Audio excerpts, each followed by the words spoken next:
এখন বাজে রাত্রি 12:24। আর এখন আমরা মধ্যমগ্রাম স্টেশন সংলগ্ন এলাকায় আছি। তার একটাই কারণ, কাল সকালে আমার পরীক্ষা আছে আরপিএফ এসআইয়ের। তো সেই পরীক্ষা দেওয়ার উদ্দেশ্যে সকাল বেরিয়েছি বাড়ি থেকে, অর্থাৎ সকাল মানে দুপুরে ভাত খেয়ে বাড়ি থেকে বেরিয়ে গিয়েছি স্টেশনের উদ্দেশ্যে। স্টেশনে গিয়ে দেখি ট্রেন তো মোটামুটি নিজের নির্ধারিত সময় অনুযায়ী 2 ঘন্টা লেট। সে ট্রেন লেট হলো। ট্রেন আস্তে আস্তে গরুর গাড়ির স্পিডে এলো এবং গরুর গাড়ির স্পিডে এসে অবশেষে যে স্টেশনে দাঁড়ানোর কথা ছিল না সে স্টেশনে এসে দাঁড়ায়। এবং পরবর্তীতে 3টা ট্রেনের যে সাইড ট্রেনগুলো থাকে সেগুলো লেট হওয়ার কারণে মেন ট্রেনটাতে আরও 3টা ট্রেনের প্যাসেঞ্জার এসে চাপে, যার জন্য অতিরিক্ত ভিড় হয়ে দাঁড়ায়। এবং অতিরিক্ত ভিড় কারণ অতিরিক্ত প্যাসেঞ্জার এবং অতিরিক্ত চাপাচাপনি, অর্থাৎ একজনের জায়গায় 3জন দাঁড়িয়ে এসেছি। বসে তো আসার কপাল আমাদের হয়নি, তো সেহেতু দাঁড়িয়ে আসা হয়েছে। এবং আমরা মধ্যমগ্রামে এসে পৌঁছাই 12টা বাজে তখন। এবং 12টা বাজার পর এখানে তো স্টেশন সংলগ্ন এলাকায় কিছু গুটি কয়েক দোকান খোলা আছে এবং গুটি কয়েক মানুষ আছে, এবং তার সাথে প্রচুর পরিমাণে আছে হেলিকপ্টার সাইজের মশা। মশার কামড়া সহ্য করতে না পেরে আমরা ঠিক করি যে স্টেশনের সামনাসামনি এলাকাটা ঘুরে দেখা যাক বা আমাদের সেন্টারের দিকে হেঁটে হেঁটে যাওয়া যাক। সেন্টার তো এখন বন্ধ, 9টার আগে খুলবে না।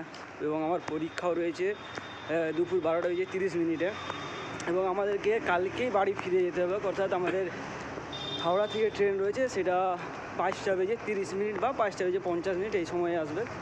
এর মধ্যে যদি আমরা পৌঁছাতে পারি সে ভালো কথা, যদি না পৌঁছাতে পারি তাহলে কিন্তু আমাদের অবস্থা খারাপ হতে চলেছে, খুবই খারাপ। এই হচ্ছে সেই কাঙ্ক্ষিত জায়গা যেখানে আমাদের মতো হাজারো ছিল স্বপ্ন পূরণের উদ্দেশ্যে কাল আসবে, এবং এখানেই আমাদের পরীক্ষা হবে, যেটা কাল সকাল 9টা থেকে শুরু হয়ে যাবে। তো আপাতত আমরা আমাদের গন্তব্যে পৌঁছে গেছি, যেটা মধ্যমগ্রাম স্টেশন থেকে খুবই কাছে। কমপক্ষে 2 মিনিট হাঁটলেই আমরা ION ডিজিটাল জোনে চলে আসবো। IQN সম্ভবত, হ্যাঁ IQN ডিজিটাল জোনে আমরা ঠিক 2 মিনিটের মধ্যে চলে এসেছি।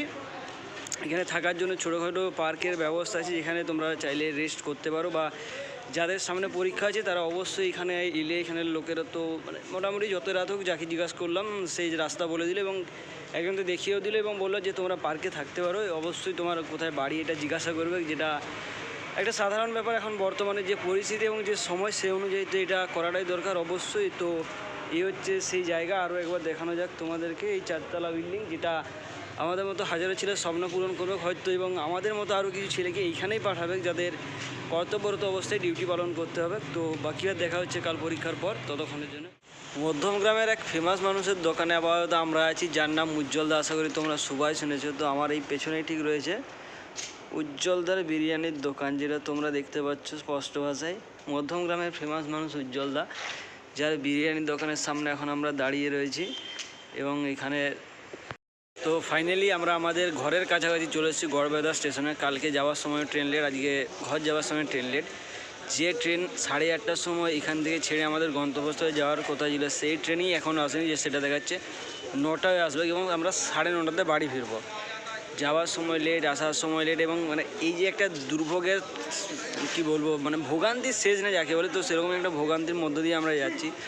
পরীক্ষা তো মোটামুটি ভালো হয়েছে, যেটা হওয়ার দরকার ছিল, যতটা ভালো হওয়ার দরকার ছিল ততটা ভালো ঠিক হয়নি, কিন্তু মোটামুটি হয়েছে। দেখা যাক কতদূর কী হয়। বাকিবার তো আজকে বৃষ্টিপাতও হয়েছে, কলকাতা দিকে বৃষ্টিপাত হয়েছে, হাওড়া বাদ দিয়ে শিয়ালদা হয়েছে, মধ্যমগ্রামে হয়েছে, বাকি আমাদের এইদিকেও বৃষ্টিপাত হয়েছে, অর্থাৎ গড়বেতাতেও বৃষ্টিপাত হয়েছে। তার পাশাপাশি আর বলতে পারছি না। তো আপাতত এখন বাড়ি ফেরার জন্য আমরা স্টেশনে বসে আছি, আর ট্রেন কখন আসবে তারও কোনো ঠিক নেই। দেখাচ্ছে তো হোয়ার ইজ মাই ট্রেনে এক জায়গা, কিন্তু এখানে স্টেশনে কোনো খবরই নেই। তো আপাতত আজকের জন্য এতটুকুই, বাকি দেখা হচ্ছে অন্য কোনো সময়।